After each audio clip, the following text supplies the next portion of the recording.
Welcome to Professor's Corner. Zach and I are discussing applied ethics in public policy, and we're having a conversation, or continuing our conversation actually, on a pressing topic that deals with foreign policy and the revisiting the exclusivity of claims of Christianity.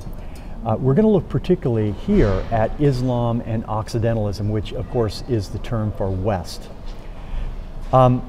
Let's go ahead and take a look at the biblical view and get right into this concept about exclusivism, the one true God, and synchronism. Because there are a lot of examples in the Old Testament and the New where this arises. I think if we want to deal with looking at the exclusivist claims and develop that from the biblical theme, and again, we don't want a proof text. We want to find principles in Scripture that help us understand and illuminate our philosophical understanding. So Genesis 9 is a good place to begin. This is the Noetic covenant. This is the rainbow. This is where, after the flood, God says that He's going to delay His cosmic judgment to all peoples for all generations, and creation is symbolized in that notion of the rainbow. God isn't saying there'll be no cosmic judgment. He's delaying it. And the claims, the truth claims of the Old Testament religion that will become part of Christianity as Revelation progresses and develops would become clear. But it's an exclusive claim. God will make that judgment. Acts 17 is actually a more interesting type here in terms of contemporary situation. You'll know there was a Wheaton professor of political philosophy that held that the Islam religion God and the Christian God were identical gods. Yeah, exactly. And that led to, or they're in the process of her dismissal. That may have already occurred. But the point of it is it is a good test case. One of the passages that sometimes gets cited in this context is Acts 17, 22 to 23. That's where Paul goes to Mars Hill in Athens and says, he looks out across the audience of philosophers and commoners and says, hey, I happen to notice that you have an altar to the unknown God. I want to proclaim to you Jesus Christ, make known to you the unknown God. And people will interpret that and say, oh, there, see, Paul is more syncretistic. He's not saying that he's not saying that the altar to the unknown God is bad. He's putting Jesus upon that list. Add him to this list. But that's not the context. No. This is a great case where he's recognizing that perhaps he's addressing their misunderstanding, essentially. Yeah. Misattribution. Pretext without context is really proof text. Right. Okay. So, so what he's really getting at, they're polytheists. And they have any number of gods, and they happen to think, oh, you know what, we may have left one out that we don't know about, so we'll build an altar. Right. It's not that within their pantheon they've got, it's just that there could be, we're a cosmopolitan society, we don't know. There could be one out, we don't offend any god. So, hey, we're going to... It's covering all their bases. We're covering all their bases. That's what's going on there. Paul is basically addressing the ignorance of the polytheistic Athenians. He's not embracing it, he's criticizing it. And he's saying, basically, it's your ignorance that you've embraced this polytheism. I'm going to tell you about the one true God, Jesus Christ. And then there's Matthew 13, 24, 30, which is this pluralistic environment, descriptively, de facto pluralistic environment of the wheat and the tares, right? And this idea that all around us are the tares that can starve out the wheat. And the idea here is that, in a way, agnosticism and moral relativism can be very easy because you just have to be agreeable at any time and never worry about the intellectual debate that might have to follow. There's no real solid convictions about anything that you have to defend or act on. But eventually you find yourself in those situations, and then inevitably. And you have to. So the tough-minded need to stay actively engaged in discerning even amid the nuances. They have to live and keep an eye on the wheat and the tares within that de facto pluralism. So let's look at here in this. There is going to be a presentation by Alvin Plantinga on defense of exclusivism, right? and he's going to talk about I'm going to pack his and some other arguments. Now, you'll remember our two-tier conception of secular morality, new liberalism, which is a very small basic morality, a very large realm of personal ideals, or realm of the ethical that's true, but many truths, no truth. So, many respects, these arguments here are to protect that wider realm of autonomy, that sense of freedom, etc., that outer realm. So, so let's take a look at three of these arguments. We may not look at them in detail, time may not permit that, but we'll try to work through what the arguments are, and then we'll look at sort of the rebuttal. The first is that equal rights imply equal plausibility. Right. That's to say, your opinion is of equal value to mine, even if even if they may conflict. That's right. And either could be right at any given. And because I've got a right to express it, right, within the constitutional arrangement, mine should be just as plausible, right? I guess the argument would go like, if everyone has an equal right to an opinion, then all opinions are equally plausible. Mm-hmm. Everyone has an equal right to his or her moral opinion. Therefore, all moral options are equally plausible. And ethical objectivism is false. That's the whole idea of the argument. And therefore, ethical objectivism is false, is how that would reason. Mm-hmm. The issue really, I think, is in the confusion in premise one, where yes, you have an equal right to your opinion. Doesn't mean your opinion is equally plausible to my opinion. Right. Or my opinion may not be equally plausible to your opinion. That takes further argument.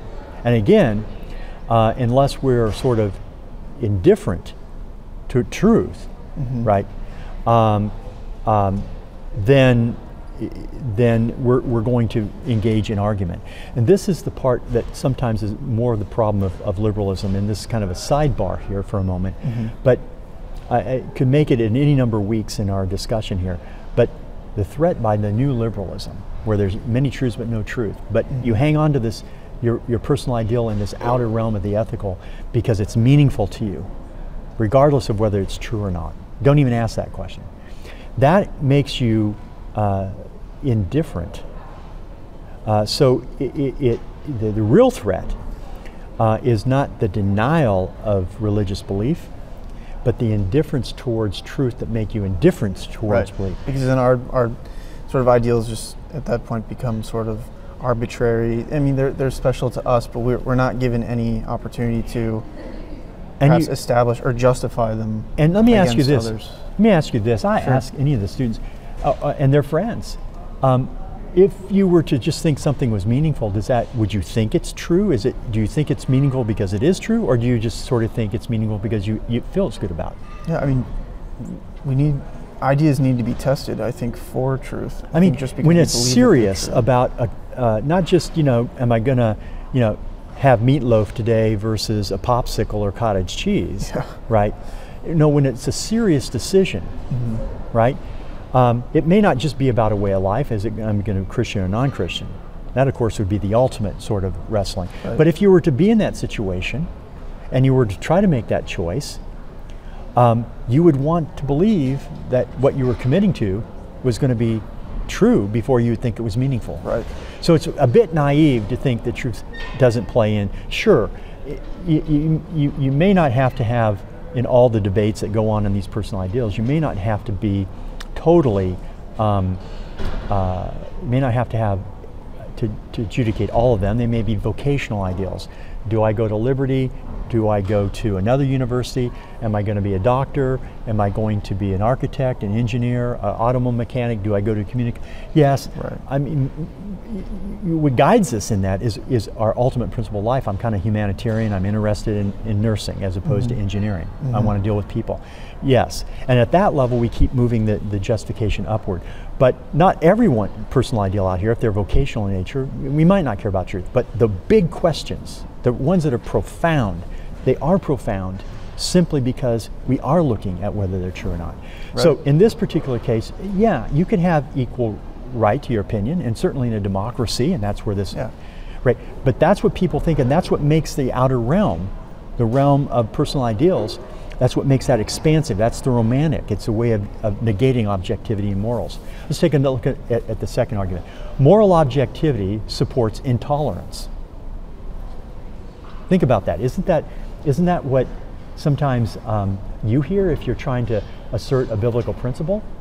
In that context, people go, well, that's so dogmatic. That's so arrogant. If you claim something to be true, that means you're excluding somebody else. Yeah, you're excluding. That's the whole point. Yeah. And if you don't believe there's any truth at all, right, then it would be arrogant, wouldn't it? And political correctness is not this idea of holding kind of a wrong principle. It's the belief in truth. So if I say all lives matter, and that's deemed to be politically incorrect, the reason is because I believe that principle, all lives matter, is true. Right. So apologizing political correctness is apologizing about truth, the commitment to truth. But moral objectivity supports intolerance. Well, let's think about that. Tolerance is valuable only if moral views of different people are equally plausible. If ethical objectivism is true, then the moral values of different people are not equally plausible. Therefore, if ethical objectivism is true, then tolerance is not valuable. But that's not. We could look at it in another case. We have objective knowledge. It's still fallible. We're not certain. We may be wrong. That should create within us a certain humility. Yeah, right? absolutely. That while we pursue truth, we are oftentimes may not totally fully understand it. And that includes our biblical interpretations. They're still interpretations. It doesn't mean that it doesn't matter. We're looking for the best underlying theme of the Bible that best explicates God's revelation. Right. And that's what we hold to be true until some other explanation comes along. After a couple thousand years of interpreting, it gets more difficult and challenging. So objectivity doesn't necessarily have to produce intolerance. And sure, you can be dogmatic, but I would say also new liberalism with its indifference towards truth, what happens in that case? You build a esprit de corps. People say, that person over there doesn't like what I like, but I like what I like, you like what I like, Sally Jane likes what I like, let's all get together and so we can protect what we like. Well, that can become as intolerant. And isn't that what we're seeing with free speech on many campuses? The whole idea of microaggression on campuses. Yeah. Okay. So the rebuttal here is that subjectivity degenerates into a free-for-all. Objectivity preserves our social integrity, a decent civil society, and order. The third, and I think it still can accommodate a certain level of tolerance in that, we recognize people have different views, but again, we need to come back to justifying them. Exactly. And we can present truth with humility. That's right. Now, we have the third argument, moral objectivity supports exclusive claims to truth. All these are related. All of these are attacks on objectivity because the belief that moral objectivity and the Christian interpretation is what the problem is. Right. So if there are objective moral standards, then it makes exclusive claims to truth acceptable. Exclusivism is acceptable because it is morally arrogant exclusivism is unacceptable because it is morally arrogant attitude of moral superiority. Therefore, there is no objective moral standards. The rebuttal to that is that morality is not a self-creation, that we can be just as arrogant about our self-creations as somebody might be in their adherence to an objective moral law. That's almost kind of throwing the baby out with the bathwater. Yeah. You have an idea that may be true, and there's no reason we should exclude it simply because there's the potential for arrogance. Yeah. I hardly think that's a condition to throw an idea out. Yeah. Just because it might offend you or Exclusivism in that sense can apply to anyone whose tightly held commitments, that is closed-minded, lacks sufficient reason. So our situation as Christians is not to be so open-minded our brains fall out, to cite a popular apologist on college campuses, but rather to be thoughtful, recognizing the fallibility of our knowledge. I think that does it.